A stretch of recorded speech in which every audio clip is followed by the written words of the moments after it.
Hello friends, इस video में हम चर्चा करेंगे आईडीएफसी फर्स्ट बैंक के रिजल्ट के बारे में। और आईडीएफसी फर्स्ट बैंक के रिजल्ट की अगर हम चर्चा करें तो हम सबसे पहले चर्चा करना चाहेंगे कि बैंकिंग्स के अंदर रिजल्ट आए कैसे है। तो जो सबसे अच्छे रिजल्ट जो अभी तक देखने के लिए मिल रहे हैं वो आईडीएफसी फर्स्ट बैंक के नहीं हैं, लेकिन आईसीआईसीआई बैंक के कह सकते हैं आप।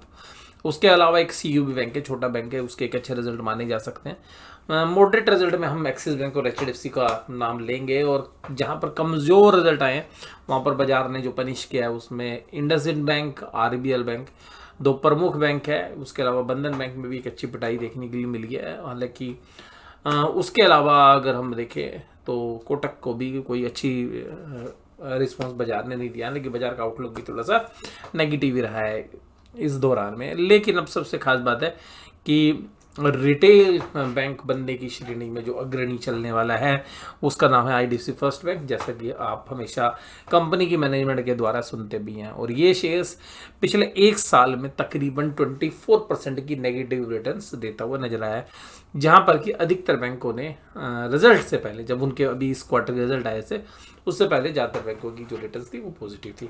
तो इस आईडीएफसी फर्स्ट बैंक के जो पीछे दो क्वार्टर के रिजल्ट हैं वो भी ठीक ठाक थे, लेकिन फिर भी पता नहीं क्यों शेयर 24% गिर गया। ये बहुत लोग जो है अक्सर मुझसे भी सवाल पूछते हैं कि सर ये 24% क्यों गिर गया, रिजल्ट तो कोई खास खराब थे ही नहीं और बाकी बैंक अच्छा चल रहे हैं। देखिएगा इसका जवाब तो देखिएगा कंपनी की मैनेजमेंट ही दे पाएगी कि भाई क्यों आपसे लोग खुश नहीं हैं और आपके शेयर्स को बाकी पीयर्स के सामने बीट कर रहे हैं। लेकिन देखिएगा इस बैंक की मैं तारीफ़ करना चाहूँगा, और वो तारीफ़ क्या है, मेरा कोई वेस्टेड इंटरेस्ट नहीं है, लेकिन इस कंपनी की जो एक तारीफ़ लायक बनती है बात कि इसके जो इन्वेस्टर्स हैं, जो मतलब इसमें एफडी करते हैं, सेविंग अकाउंट खोलते हैं, यानी कि जिनको हम कस्टमर कह सकते हैं, तो वो कस्टमर बड़े खुश रहते हैं। तो दूसरा है एम्प्लॉयज़ भी बहुत खुश है इस कंपनी से, क्योंकि भाई सैलरी भी अच्छी मिलती है, इंक्रीमेंट भी मिलता है और ईसॉप भी मिलता है, सबको खुश रखती है कंपनी। उसके अलावा जो कस्टमर्स जो लोन लेते हैं तो लोन की भी उपलब्धता रखते हैं, और बहुत प्लेटफॉर्म्स के माध्यम से ये बाकी भी जो है सेल करते हैं अपने प्रोडक्ट को। कुछ प्रोडक्ट में क्रॉस सेलिंग भी होती है और एक प्रोडक्ट से दूसरा प्रोडक्ट भी बेचते हैं। तो एक बेहतरीन प्रोपोजिशन है। और जो कंपनी के जो टॉप मैनेजमेंट में जो कंपनी के एमडी हैं वो भी देखिएगा अपने जो आसपास के लोग हैं उनको भी अपने जो शेयर्स हैं वो गिफ्ट करते रहते हैं। तो कुल मिलाकर ये एक अच्छी चीज़ देखने के लिए मिलती है।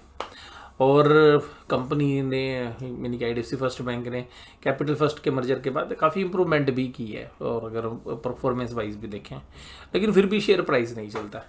रीज़न बस यही है कि शेयर होल्डर को कुछ खुश नहीं किया गया, और शेयर होल्डर हमेशा यही शिकायत करते सर हमें तो डिविडेंड देते ही नहीं है। तो सबको सब कुछ मिल रहा है, लेकिन शेयर होल्डर कह रहा है मुझे कुछ नहीं मिल रहा, तो मुझे तो डिविडेंड भी नहीं मिल रहा। तो लेकिन उसको आश्वासन जरूर मिलता है, और देखिएगा वो उनके ग्रोथ्स में भी नज़र आएगी। तो बेशक से अगर हम कहें कि भाई एक साल में रिटर्न नहीं आई, लेकिन 5 साल में आपको बैंक एफडी जितनी रिटर्न्स तो आई गई हैं। 5 साल में जो बैंक एफडी में रिटर्न्स बनती हैं 60%, अगर 5 साल में आप एफडी में भी आपके पास पैसा होता तो शायद इसी के अलावा इसी के आसपास पैसा आपका बन जाता डेट फंड में। डिविडेंड देखिएगा, मिला नहीं है तो डिविडेंड को हम देखेंगे नहीं। लेकिन अगर आप इनके नंबर्स की बात करोगे, देखो डिपॉजिट बढ़ा है 32% साल दर साल, रिटेल डिपॉजिट बढ़ा है 37% साल दर साल, और उसके अलावा 37.5% कासा बढ़ा है, यानी करंट अकाउंट सेविंग अकाउंट। और जब उन डिपॉजिट्स के नंबर को देखोगे आप कहोगे भाई साहब क्या बम्पर डिपॉजिट ग्रोथ है, यानी कि ब्रांच खुल रही हैं, डिपॉजिट्स आ रहे हैं, सब बहुत बेहतरीन चल रहा है। उसके बाद लोन एंड एडवांसेस में देखेंगे तो 21% लोन भी बढ़ रहा है। डिपॉजिट काफ़ी बढ़ रहा है, लेकिन लोन दिया 21% साल दर साल। जो लोन की वैल्यू है, लोन बुक भी देखिएगा 2,22,000 करोड़ के ऊपर चली गई है। तो ये भी सब कुछ बढ़िया है। ग्रोस एनपीए भी 2 के नीचे बना हुआ है, और जो प्रोविजन कवरेज रेशियो यानी कि जो भी आपका एनपीए है उसका आपने तकरीबन 75% प्रोविजन भी बना रखा है। इन सब के बावजूद आपका शेयर की चलता क्यों नहीं है, तो वो देखेंगे इस रिजल्ट में। देखिएगा जैसा मैंने आपको बताया कि ये कंपनी ना काफ़ी फ्रेंडली है जो भी इसके स्टेक होल्डर्स हैं उनके साथ, एक्सेप्ट इक्विटी शेयर होल्डर्स, जो मुझे पर्सनली ऐसा लगता है कि इक्विटी शेयर होल्डर्स इतना खुश नहीं है। हालांकि उनको आश्वासन बहुत है, और देखिएगा कि लंबे समय तक मैं भी शेयर्स को होल्ड कर रहा था और मुझे भी काफ़ी पसंद था, लेकिन बाद में हमें ऐसा लगा कि भाई अपॉर्चुनिटीज़ दूसरी जगह शायद थोड़ा सा ज़्यादा जल्दी हमें कैश दे सकती है, तो तकरीबन 3 साल पहले हमने इस शेयर्स में से एग्जिट ले लिया था। और हमें आज भी रिग्रेट नहीं है, क्योंकि उस फंड से हमने ज़्यादा ही रिटर्न्स कमाई हैं। शायद अगर हम IDFC फर्स्ट में होते तो नहीं होते। हो सकता है कि कुछ समय के बाद हम दोबारा से भी इस बैंक में इन्वेस्टमेंट के बारे में प्लान कर ले, लेकिन अभी वो शायद समय थोड़ा सा इंतज़ार करने वाला है हमारा। तो अभी इस बैंक में मेरी कोई भी इन्वेस्टमेंट नहीं है, हालांकि हमारे ट्रैक में है ये शेयर, और जब हमें ठीक लगेगा, उचित लगेगा, तब हम देखेंगे। जब लगेगा कि ये कंपनी शेयर होल्डर्स फ्रेंडली भी हो गई है और शेयर होल्डर्स के बारे में भी सोचने लगी है और शेयर होल्डर्स को एक कंसिस्टेंट रिटर्न देगी, तो हो सकता है कि थोड़ा महंगा भी खरीदना पड़े। उस समय एक बार विचार जरूर कर सकते हैं। अगर कभी ऐसा करेंगे तो आपके साथ वीडियो भी शेयर कर सकते हैं। अब आइए कि बात करते हैं सबसे पहले इंटरेस्ट अर्निंग। भाई इंटरेस्ट अर्निंग इस क्वार्टर में बढ़ के आई, जो पिछले क्वार्टर में थी। ये जो फिगर्स हैं आपके सामने, अगर हम इनको देखें तो 878 और 6, तो ये जो पूरी फिगर्स है, इन फिगर्स को अगर हम देखने की चेष्टा करें तो ये जो इनकम्स इनकी बढ़कर आई है 8,78,860 लाख से बढ़कर आई है 8,95,693। तो ये जो फिगर्स बढ़कर आई है, ये तकरीबन हम ये कह सकते हैं कि 10% से ऊपर है, बढ़िया है। कुल मिला के अदर इनकम्स की फिगर्स भी तकरीबन 7-8% बढ़ कर आई है, वो भी गुड एंड वेल है, कोई दिक्कत नहीं है। इंटरेस्ट एक्सपेंडेड में भी एक मिनिमम ही जो है कॉस्ट इंक्रीज होकर आई है, तो यहाँ पर भी ठीक है। एम्प्लॉयज़ के लिए अगर हम बात करें अदर एक्सपेंसेस में, तो देखिएगा एम्प्लॉयज़ को तो ये कंपनी बड़ा प्रमोट करती है, नए भी रिक्रूटमेंट भी है। तो एम्प्लॉय के अंदर भी 133 से 142 पर जो है ये गए हैं। तो कुल मिलाकर 1337 करोड़ थी, यहाँ 1424 करोड़ रुपए हो गई है। और 3094 के जो अदर एक्सपेंसेस थे वो 3129 हो गए। तो ये भी एक्सपेक्टेशन के हिसाब से है। अब जो ऑपरेटिंग प्रॉफिट्स है वो भी देखिएगा 1882 करोड़ से बढ़कर 1961 करोड़ हो गया। क्या दमदार परफॉर्मेंस है। पिछले बार तो 1510 और इस बार है 1961 करोड़। यहां तक जो परफॉर्मेंस हमने देखी, सब कुछ देखे गुड एंड वेल लग रहा, बहुत ही बढ़िया। अब बात ये है कि यहां पर अब आई बात प्रोविजंस बनाने की। तो पिछले साल प्रोविजंस थे एनपीए के 528 करोड़, पिछले क्वार्टर में थे 994 करोड़ और इस बार हो गए 1731 करोड़। और भाई इसी ने सारा प्रॉफिट खा लिया। यानी कि जो प्रोविजंस है बैंक हर बार बढ़ा के दे रहा है, यानी कि जो एनपीए का प्रोविजंस है वो बढ़ के आ रहा है। अब अगर कंपनी की इन्वेस्टर प्रेजेंटेशन को देखोगे, भाई ये बढ़ के क्यों आ रहा है, तो वो कह रहे हैं कि जी एक टोल वाला क्लाइंट है हमारा, जो टोल वाला क्लाइंट है उसकी वजह से हमें बैड लोन्स आ रहे हैं, उसका हमारा एक प्रोविजन है। और एक दूसरा है हमारा माइक्रो फाइनेंस धंधे में जो छोटे छोटे लोन्स हैं, वहां पर हमें रिकवरी की दिक्कत है। और हमने प्रूडेंट बेसिस पर हमने पहले ही से अपने आप को अलर्ट कर लिया, यार ये पैसा डूब सकता है और डूबने की अच्छी संभावना है, तो हमने उसका प्रोविजन ठोक दिया इसी बार अकाउंट में as per the RBI guidelines.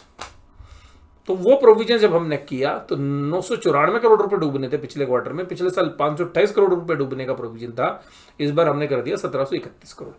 यानी कि हमारे जो प्रॉफिट है उसका तकरीबन 88% पैसा हमने प्रोविजन बना लिया, जो भी हमारा ऑपरेटिंग प्रॉफिट था उसको काटने के बाद भाई सब प्रॉफिट बचा 229 करोड़। 1961 करोड़ में से 1731 करोड़ रुपए साफ, 229 करोड़ रुपए बचे। अब 29 करोड़ रुपए का टैक्स का प्रोविजन और 200 करोड़ रुपए का प्रॉफिट। पिछले क्वार्टर में था 680 करोड़ जो घटकर आ गया 200 करोड़ रुपए, और पिछले साल था 751 करोड़ जो घटकर आ गया 200 करोड़। तो अब पिछले इस परफॉर्मेंस के बाद आप बैंकिंग बिजनेस को समझिए। आपको पैसा उधार बांटना है, भैया आप अपने घर के बाहर लाइन लगा दीजिए कि जी मैं ब्याज पे पैसा बांट रहा हूँ, जिसको लेना है एग्रीमेंट करे मेरे से और मैं 15% ब्याज लूँगा। तब भी सुबह से लेकर ना शाम तक पैसे ख़त्म नहीं होंगे, आपके पैसे आधे घंटे में ख़त्म हो जाएंगे, आधे घंटे में सारा लोन बढ़ जाएगा, इवन 15% पर एनम पे भी। लेकिन बात यह ना कि वो आदमी जिनको आप लोन दे रहे हो उनसे पैसा रिकवर कर पाओगे या नहीं कर पाओगे। तो मैं लोन ग्रोथ को तरजीह नहीं देता ज़्यादा। और ये बैंक देखिएगा लोन ग्रोथ इतनी की भी नहीं है, इसने डिपॉजिट ग्रोथ की 30% और लोन ग्रोथ की 20%, कंजर्वेटिव है। अभी कंजर्वेटिव क्यों हो गए? कंजर्वेटिव भी हो गया भाई, इनका पैसा डूबने लग रहा है। और बार बार जब पैसा डुबोगे आप तो थोड़ा सा अलर्ट हो जाओगे, नहीं भाई डिपॉजिट बेशक सारा और पैसा नहीं बांटेंगे अभी हम। तो पैसा बांटने में थोड़ा सी जो है पीछे आ गए, बैकफुट पे आ गए। लेकिन अगर आज से 1.5 साल पहले देखे तो ये फ्रंट फुट पे थे, हाँ भाई तू भी पैसा ले, क्रेडिट के थ्रू पैसा ले, फलानी ऐप के थ्रू पैसा ले, हम तेरे को पैसा दे रहे हैं, जिसको पैसा चाहिए ले लो। अब वो जो एनपीए है ना, वो ज़्यादातर माइक्रो फाइनेंस का है। इन्होंने नाम तो रख दिया टोल का, वो रीज़न देखो आपको मैं बताता हूँ सेगमेंट रिपोर्ट में, चलो पहले फिर बताता हूँ। देखिए ये है सेगमेंट रिपोर्ट, और सेगमेंट रिपोर्ट में प्रॉफिट दिखा रहा है। डिजिटल में लॉस हुआ, पिछली बार था 52 करोड़, इस बार हुआ 32 करोड़, चलो ठीक है। लेकिन जो अदर इनकम्स वाले जो पोर्शन है 450 करोड़ से 62 करोड़ हो गया, यानी कि 450 करोड़ का रिटेल में प्रॉफिट था आपके पास पिछले क्वार्टर में, और वो प्रॉफिट घटकर हो गया 62 करोड़ रुपए, 62 करोड़। तो अल्टीमेटली मेजर प्रोविजंस आपका कहाँ पे है? रिटेल में है, यानी कि माइक्रो फाइनेंस वाले धंधे में। तो कुल मिलाकर रिटेल की बुक भी इस बार कोई खास नहीं बढ़ी, 9294 करोड़ थी, 9754 करोड़ है। और जिसको ये बिल्कुल मना करते थे कि जी नहीं हम पैसा ही नहीं देंगे, मतलब होलसेल बैंकिंग, वहाँ पर ठीक ठाक पैसा जा रहा है। और इंफ्रास्ट्रक्चर को तो बिल्कुल ये बंद करने की बात कर रहे थे, तो वहाँ पर भी ठीक ठाक पैसा मतलब जा रहा है। पर हालांकि कंपेरेटिवली रिटेल में पैसा दे रहे हैं, लेकिन रिटेल में भी डूबने लग रहा है। तो रिटेल में कोई ऐसा कोई बम्पर प्रॉफिट नहीं आया है। ज़्यादातर इनका इनकम ट्रेजरी इनकम या इन्वेस्टमेंट इनकम या जो आरबीआई के पैसा उसी से आया है। तो ये जो चिंता का कारण है, ये रीज़न है कि जिसकी वजह से शेयर प्राइस परफॉर्म नहीं करा, पहला रीज़न। दूसरा रीज़न आपको बताता हूँ, देखिएगा बल्ले बल्ले किसकी हो रही है? बल्ले बल्ले हो रही है एम्प्लॉय की। आप कहोगे सर कैसे? देखो ये इक्विटी शेयर कैपिटल थी, पिछली बार थी 6722 करोड़, फिर हुई 7081 करोड़, फिर हुई 7482 करोड़। यानी कि इसका मतलब है कि जो इक्विटी बढ़ती जा रही है, कुछ जगह तो देखो इन्होंने प्रेफरेंशियल अलॉटमेंट की है, लेकिन फिर क्या है कि ये इक्विटी में ना इसोप बहुत दे रहे हैं। यानी कि एम्प्लॉयज की बहुत फ्रेंडली कंपनी है ये, एम्प्लॉयज को भैया ले तू भी इसोप ले।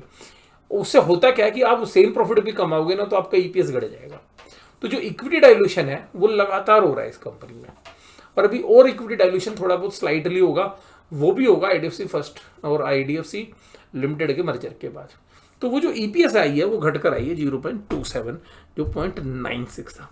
बाजार इसको क्या ट्रीट करेगा वो अलग बात है, इसमें बहुत बड़े बड़े इन्वेस्टर्स भी हैं। देखिए वो आपकी एनपीए भी जो है, ग्रोस एनपीए स्लाइटली बढ़कर आई है 0.02%, और नेट एनपीए इनकी घट गई क्योंकि इन्होंने प्रोविजन बढ़ा दिए और राइट ऑफ मार दिया है। तो कुल मिलाकर रिटर्न ऑन असेट्स जो है 0.25 है, और जबकि इस शेयर्स की बुक वैल्यू है 51 के आसपास है, और 66 चल रहा है। तो 51-52 रुपये इसका बेस हो जाएगा, मान लेते हैं। बुक वैल्यू से शेयर्स नीचे बैंक जाना थोड़ा सा मुश्किल ही होते हैं, और लेकिन जब उनका बैड लोन्स बढ़ जाते हैं तो बुक वैल्यू के नीचे भी चले जाते हैं। और रिटर्न ऑन असेट्स 0.5% है, और ये एनुअलाइज्ड है। तो अगर हम इसको हाफ ईयरली भी देखें तो 0.5 के आसपास आएगी। तो कुल मिलाकर ये जो परफॉर्मेंस है, ये बैंकिंग की जो रिटर्न ऑन एसेट्स है, अगर शेयर बुक वैल्यू पे चले तो शुड बी 1। कितनी होनी चाहिए? कम से कम 1 होनी चाहिए अगर शेयर का प्राइस बुक वैल्यू पर है। तो कुल मिलाकर बाकी और पैरामीटर्स के साथ भी कोरिलेट करें तो रिजल्ट शायद जो है, अगर बैड लोन्स की बात करें वो उस फ्रंट पे जो है थोड़ा सा वीक है। बाकी ग्रोथ वाला बैंक है, नो डाउट, लोन भी खूब बांट रहे हैं, पैसा भी खूब ले रहे हैं, बट मेरा मानना है लोन बांटने से ज़्यादा इंपॉर्टेंट भैया ये जो प्रोविजंस हैं इन पे जब तक कंट्रोल नहीं आएगा ना, पैसा बांट के अगर आप उसको राइट ऑफ मारते रहोगे, वो एनपीए बढ़ता रहेगा ना, वो चिंता का कारण है इन्वेस्टर्स के लिए। तो जैसे ये एनपीए की समस्या इनकी खत्म होगी, प्रोविजंस 2 क्वार्टर 3 क्वार्टर अच्छा करते हैं, फिर 1 क्वार्टर में प्रोविजन राइट ऑफ हो जाते हैं, फिर 2-3 क्वार्टर अच्छा करते हैं, फिर 1 क्वार्टर में राइट ऑफ होते हैं, फिर क्या करते हैं 1-2 क्वार्टर में बम्पर प्रॉफिट दिखाते हैं, फिर अगले 2 क्वार्टर में प्रॉफिट घटना शुरू हो जाता है। तो पिछले 5-7 साल से यही हो रहा है।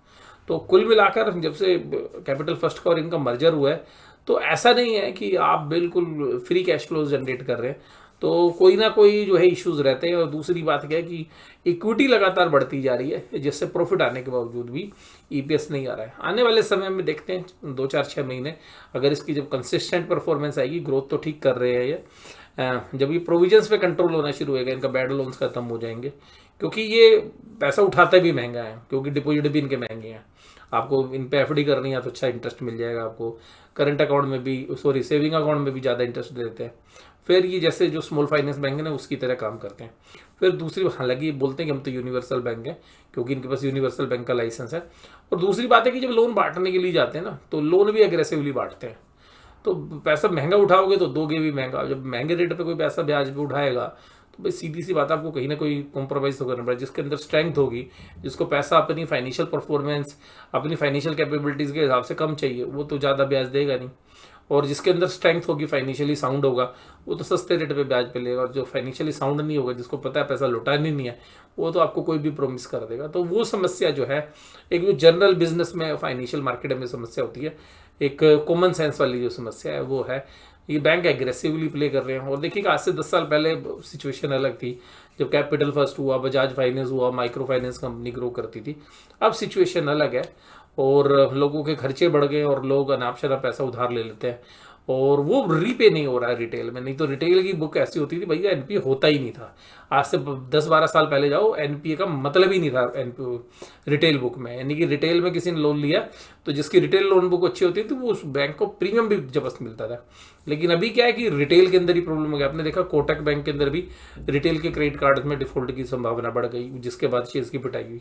उसके बाद इंडस्ट्री ने भी देखिएगा अनसिक्योर्ड लोन्स का या जो पोर्शन था उसी में डेटा आया। इनका भी माइक्रो फाइनेंस के धंधे में देखते हैं शेयर प्राइस कैसे रिएक्ट करता है। तो कुल मिला के ग्रोथ सब बढ़िया चल रही है इनकी। बस बात ये है कि जो पैसा बांटते हैं उसकी रिकवरी में कहीं ना कहीं कुछ ना कुछ जो है इनको प्रॉब्लम्स क्रिएट हो जाती हैं, वो है एक इशू।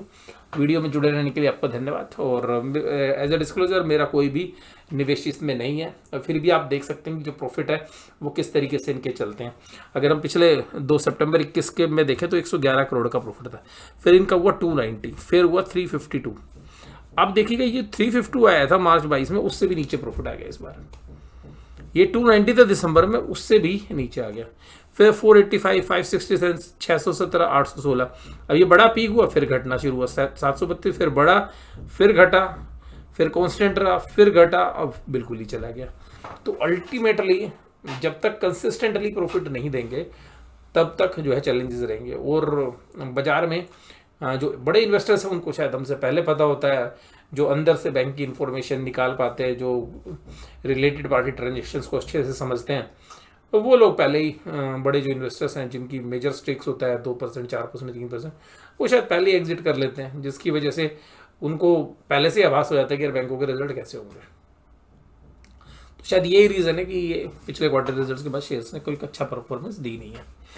आज की इस वीडियो में आपको कैसा लगा जरूर से जरूर कमेंट बॉक्स में बताइए। वीडियो देखने के लिए धन्यवाद। Thank you very much.